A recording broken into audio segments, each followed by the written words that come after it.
최상목 대통령 대행의 탄핵안 발의 관련 소식 자세히 짚어보도록 하겠습니다. 아까 잠깐 말씀드린 대로요. 민주당을 비롯한 야5당이 잠시 뒤인 오후 2시에 국회에 최상목 대통령 권한대행의 탄핵안을 제출하기로 했습니다. 그러니까 탄핵안이 발의가 되는 겁니다. 이른바 줄탄핵 역풍에도 우려에도 불구하고 어제 민주당은요. 오후에 이 최상목 대행에 대한 탄핵 소추를 시작하겠다 이렇게 공언을 했습니다. 하지만 몇 시간도 채 지나지 않아서 한덕수 총리의 탄핵 심판 선고기일이 발표가 되면서 결국 최대행 탄핵은 좀 동력을 잃지 않았느냐 이런 평가가 나왔던 것도 사실입니다. 그런데도 민주당을 포함한 야권 오늘 오전에 전격적으로 최대행 탄핵 소추안을 국회에 발의하겠다 지금 이렇게 발표를 한 겁니다. 결국 윤석열 정부 들어서 30번째 탄핵을 밀어붙이는 게 되는 거고요. 대통령에 이어서 대통령 대행의 대행까지 탄핵하려는 정말 어처구니 없는 사태가 현실이 된 겁니다. 네, 먼저 어제 이 정오를 좀 넘긴 시간에 이 박찬대 민주당 원내대표가 최상목 대행 탄핵 절차를 밟기로 결정했다 이렇게 밝혔습니다. 그런데 헌재가요, 어제 오후 3시 40분쯤 이 언론 공지를 통해서 다음 주 월요일 한덕수 총리 탄핵 사건에 대한 선고가 있을 예정이다 이렇게 밝혀버린 거죠. 앞서도 짚어드린 대로 민주당 내부에서조차 이 한덕수 총리 탄핵 기각 가능성을 높게 점치고 있는 상황이었기 때문에 한 총리가 다시 대통령 대행을 맡게 되면 이 최상목 대행은 자연스럽게 대행 자리에서 물러나게 됩니다. 때문에 이 최대행을 탄핵하겠다고 밀어붙였던 민주당 지도부 입장에서는 다소 머쓱한 상황이 돼버렸다라는 평가가 쏟아졌습니다. 사실상 한 총리 선거 전에 최대행 탄핵을 밀어붙이려면 오늘 이 최대행 탄핵 소추안을 발의하고 이 본회의 의결까지 끝내야 하는데 그 가능성이 희박하다는 거죠. 실제로 박찬대 원내대표는요, 이 최대행 탄핵 절차는 그대로 진행될 것이다라는 입장을 고수했지만 일단 오늘 오전 이 최고위 회의에서는요, 이 최대행에 대한 비판만 내놨을 뿐 이 탄핵 절차 개시 시점에 대해서는 또 언급하진 않았습니다. 그래서 민주당에서는 뭐 주말쯤 관련 입장이 나올 것이다 그런 이야기도 돌면서 민주당이 당혹감을 드러냈다 이런 해석이 나왔는데요. 그런데 조금 전 이 민주당이요, 오늘 오전 11시를 좀 넘어서 공지를 냈습니다. 잠시 후인 오후 2시 최상목 대행 탄핵 소추안을 발의하겠다 이렇게 예고를 하면서 이 최 대행에 대한 탄핵 의지를, 그러니까 탄핵을 밀어붙이겠다는 그런 의지를 드러낸 겁니다.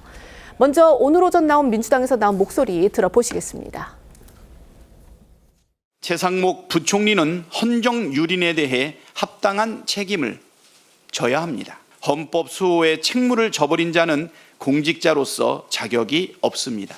한마디로 최상목은 내란 종식과 국가 정상화의 걸림돌입니다. 비겁하게 도망가지 말고 법의 심판을 받기를 바랍니다. 관련돼서 오늘 최고위원회에서 별다른 논의는 없었습니다. 주말쯤에 아마 그 원내대표가 관련돼서 여러 가지 말씀들을 나눌 기회가 만들어질 것 같습니다. 김성회 대변인이 저렇게 이제 아마 주말쯤에 원내대표가 여러 말씀을 드릴 기회가 만들어질 것 같다. 이 얘기는 결국은 김성회 대변인이 저렇게 기자 언론 브리핑을 할 때까지만 해도 뭔가 민주당 안에서 오늘 탄핵안 발의 이 사실이 공유되지가 않았거나 아니면 아예 결정되지가 않았거나 그랬으면 추측하게 하는데 이렇게 11시 좀 넘어서 전격적으로 탄핵안 발의하겠다 이런 발표가 나온 겁니다. 지금 워낙 이 결정이 갑작스럽게 이루어져서 그런지요. 탄핵 소추 사유가 뭔지 이것도 지금 구체적으로 알려지지를 않고 있습니다. 지금 언론 보도를 보면 대체적으로 한 2가지 정도는 나오고 있는데요. 저희 기자도 말씀드렸던 것처럼 최 대행이 마은혁 헌법재판관 후보자를 임명하지 않고 있는 게 있고요. 그다음에 상설특검, 그러니까 내란 관련한 상설특검 후보자 추천 절차 이걸 진행하지 않은 거 이게 아마 소추 사유에 포함이 될 것 같다. 지금 이런 정도의 보도만 나오고 있습니다. 말씀드렸던 대로요. 탄핵안이 이제 발의가 되면요. 이후에 처음 열리는 국회 본회의에 이제 보고를 하게 됩니다. 그리고 그 보고가 이뤄진 뒤에 표결이 이뤄지는데 일단 예정되어 있는 본회의 다음 주 목요일이 이제 처음입니다. 당장 다음 주 월요일에 한 총리 선고기일 잡혀 있죠. 또 한 총리가 예상대로 대통령 대행직으로 복귀를 한다면 그때는 이미 최 대행은 대통령 대행 타이틀을 떼게 됩니다. 그렇게 되면 과연 최 대행을 탄핵하는 게 어떤 실효성이 있는지 논란이 일게 뻔한 겁니다. 여기에 대해서 본회의 표결이 이루어질 경우에 의결 정득수 공방 당연히 일어날 것으로 보이는데요.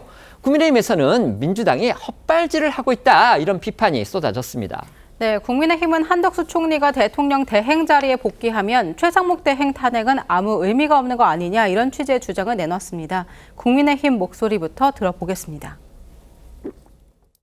닥쳤던 개가 지붕 쳐다본다는 뭐 옛말이 있는데 네. 한덕수 국무총리가 복귀할 거다. 탄핵이 기각되고 돌아올 것이다라는 것은 대한민국 국민이 모두 다가 인정하고 있거든요. 그럼 예. 최상목 대행도 그 대통령 권한 대행의 업무를 가지고 지금 탄핵 소추를 하느니 마느니 하는데 애당초 그 효과가 없는 이야기를 한 거죠. 스텝 예. 고인 민주당이라는 언론 그 예. 제목을 인용하셨으니까 저도 네. 재밌는 그 헤드라인 가운데 민주당의 헛스윙 봤습니다. 민주당이 이런 실익이 없는 탄핵에 나설 것인가? 그러면서 또 정치적 부담은 민주당이 스스로 져야 할 텐데 예. 이런 거 고려한다면 아무리 뭐 하고 싶어도 결과적으로는 하지 않을 것 같은데요. 네, 하지만 민주당에선 최 대행이 헌재 판결을 무시했다며 그 책임은 물어야 한다고 반박했습니다. 이재명 대표 목소리 들어보겠습니다. 헌법재판소가 판결로 확정한 헌법 수호 의무를, 즉 헌법재판관 임명 의무가 있다는 판결을 지금 3주째 무시하고 있는데, 헌법을 지켜야 될 공직자의 책임, 그중에서도 최고 공직자가 헌법을 이렇게 무시하면 이 나라가 질서가 유지될 수 있겠느냐, 막 그런 생각이 강하지 않나 싶습니다. 하지만 민주당 내부에서조차도요, 이 최대행 탄핵을 밀어붙이는 거 과연 이게 맞는 거냐 이런 회의론이 나오고 있는 게 또 사실입니다. 네, 친명계로 꼽히는 민병덕 의원도요, 오늘 한 라디오 인터뷰에서 한 총리 선고기일이 잡히면서 최대행 탄핵이 사실상 스텝이 꼬였다고 평가를 했고요. 비명계의 잠룡으로 꼽히는 김동연 경기도지사 역시 오늘 한 라디오 인터뷰에서 최대행 탄핵이 바람직한 길인지 회의적이라고 꼬집었습니다. 두 사람 목소리 들어보시죠. 탄핵이라는 카드를 꺼내 들 때에는 이 결과를 봐야 되잖아요. 지금 한덕수 선고기일이 잡혔어요. 그러면 그 이후로 미루는 수밖에 없죠. 지금은 저는 스텝이 꼬였다라고 보입니다. 지금의 정국이나 또는 정무적인 상황에서 그 탄핵으로 가는 것이 과연 꼭 유리할까? 또 지금 불안정한 국정 운영의 여러 가지 상황으로 봤을 적에도 꼭 그게 가장 바람직한 길일까 하는 데에 대해서는 다소 좀 회의적입니다. 탄핵감인데 과연 탄핵까지 가는 것이 지금 꼭 좋을까 하는 것에 대해서는 조금 유보적입니다. 그런가 하면 정치권 일각에서는 민주당 지도부가 어제 최대행 탄핵을 결정을 한 걸 보면 한 총리 선고기일을 예상할 수 있을 정도의 정보를 갖지 못했던 것 같다. 민주당이 헌재 내부 정보 확보에 부족함을 드러냈다는 평가도 나왔는데요. 관련해서 민주당에서는 한 총리 선고기일이 잡힐 수 있다는 걸 고려하고도 최대행 탄핵을 결정했다는 주장이 나온 한편 최대행 탄핵 추진 때는 한 총리 선고기일이 잡힐 것을 예상치 못했다는 주장이 나오면서 말이 엇갈리기도 했습니다. 민주당 내에서 엇갈린 그 발언들도 들어보시겠습니다. 줄탄핵 소위 말하는 그런 프레임에 대한 우려는 내부에 그리 크지는 않아요. 한덕수 기일이 잡혔는데 그 선고기일 잡힐 수도 있다라는 걸 염두에 두고 결론을 내린 거예요. 발의 절차 들어간다. 탄핵 추진을 할 때에 예상하지 못했던 한덕수의 헌재 결정이 이제 예고가 됐는데요. 그럼에도 불구하고 저희들은 원칙은 지켜야 된다 생각합니다. 국헌문란 위법 위헌 행위에 대해서는 그 책임을 분명히 물어야 할 필요가 있다 이렇게 생각합니다. 민주당은 오늘 오전에 최상목 대행을요, 과거 박근혜 정부 당시에 국정농단 사건 관련 혐의로 공수처에 또 형사 고발하기도 했습니다. 그런데 이 역시 최 대행에 대한 공세 수위를 높이면서 또 한 총리에 대한 압박료로 쓰겠다는 전략이 아니냐 이런 해석이 또 나오고 있습니다. 네, 민주당은 오늘 오전 이 공수처 청사 앞에서 기자회견을 열고 최상목 대행이 2015년 당시 청와대 경제금융비서관으로 재직하면서 박근혜 최순실 게이트에 적극 가담했던 인물이다. 행정부의 책임자로 심각한 결격 사유가 있다 이렇게 밝혔습니다. 그러면서 이 공수처에 최 대행을 뇌물죄 및 공갈죄 혐의로 고발했습니다. 당시 윤석열 대통령까지 포함되어 있던 이 국정농단 수사 특검팀은요, 최 대행은 관련 혐의가 없다 이렇게 판단을 하고서 기소를 하지 않는, 그러니까 불기소 처분을 내렸습니다. 그런데 민주당이 지금 10년 전의 그 일을 다시 꺼내서 최 대행을 압박하고 나선 겁니다. 네, 당시 최대행의 범죄 혐의가 명백했음에도 불구하고 당시 검사로서 특검팀을 이끌었던 윤 대통령이 최대행을 불기소했다며 검찰의 봐주기 수사가 있었다는 게 민주당 주장입니다. 이제라도 최대행을 국민의 이름으로 고발한다면서 공수처가 철저하게 수사해야 한다고 촉구를 했습니다. 하지만 민주당이 왜 지난 10년 동안은 가만히 있다가 이제 와서 국정농단 사건을 이유로 최대행을 형사고발했는지 여러모로 이해가 안 되는 측면이 있는 건 어쩔 수 없습니다. 당장 2023년의 경우를 한번 생각해 보시죠. 최대행이 경제부총리로 지명이 돼서 국회에서 인사청문회를 받았습니다. 당시에 민주당의 일부 의원들 이 국정농단 연루 의혹 문제 삼기는 했지만요. 청문보고서 채택에는 찬성을 했습니다. 그때는 문제 안 삼고 왜 이제 와서 형사고발을 하느냐 이런 지적 나올 수밖에 없는 겁니다. 네, 맞습니다. 2023년 12월 최상목 경제부총리 겸 기획재정부 장관 후보자에 대한 인사청문회가 있었는데요.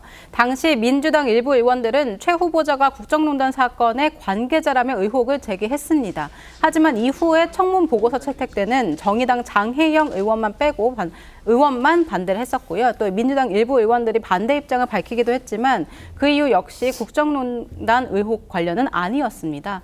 때문에 국민의힘에서는 이 민주당이 최대행 인사청문회 당시 청문 보고서까지 채택해놓고 뒤늦게 고발을 한 것은 협박용일 뿐이다. 이렇게 강하게 비판을 했고요. 앞서 이 대표가 최대행을 향해 직무유기로 현행범으로 체포될 수 있다. 이렇게 몸조심하라. 이렇게 발언했던 것을 문제 삼아서 최대행에게 마 후보자 임명을 강요했다는 명목으로 이재명 대표를 고발하기로 했습니다. 참 실익이 없다라는 얘기가 많이 나옵니다. 그런데로 민주당이 지금 2시, 이미 2시, 곧 있으면 2시입니다. 야5당 합동으로 해가지고서 최상목 대통령 권한대행을 탄핵 소추안을 국회에 내겠다고 했습니다. 그렇습니다. 그 이유가 뭐라고 보십니까? 일단 좀 시기상으로 늦었어요. 최상목 권한대행 부분들은 헌재에서 위헌에 대한 행위에 대해서 복구하라는 명령을 내렸을 때 즉시 기소력에 대한 응답을 했어야 됨에도 불구하고 3주를 끌어왔습니다. 그렇기 때문에 그 부분은 한 1, 2주 지났을 때 탄핵을 바로 했었어야 이 부분은 됐는데 정치적인 고려를 민주당이 하면서 시기를 놓치면서 한덕수 총리와의 어떤 선고기일과 겹치다 보니까 복잡한 셈법이 있습니다. 저는 그 부분을 뒤늦게 수습하는 차원이고요. 줄탄핵이라고 얘기를 하는데 사실상 584라고 해서 17번째가 탄핵 의결이 됐고요. 이 최상목 권한대행이 의결되면 18번째의 그 탄핵이기 때문에 일단 정치적 부담을 너무 갖지 않고 원칙대로 탄핵을 추진하는 게 맞지 않을까. 저는 좀 개인적으로 평가하고 싶습니다. 네, 18명도 적지는 않죠. 네, 예. 말씀해 주십시오.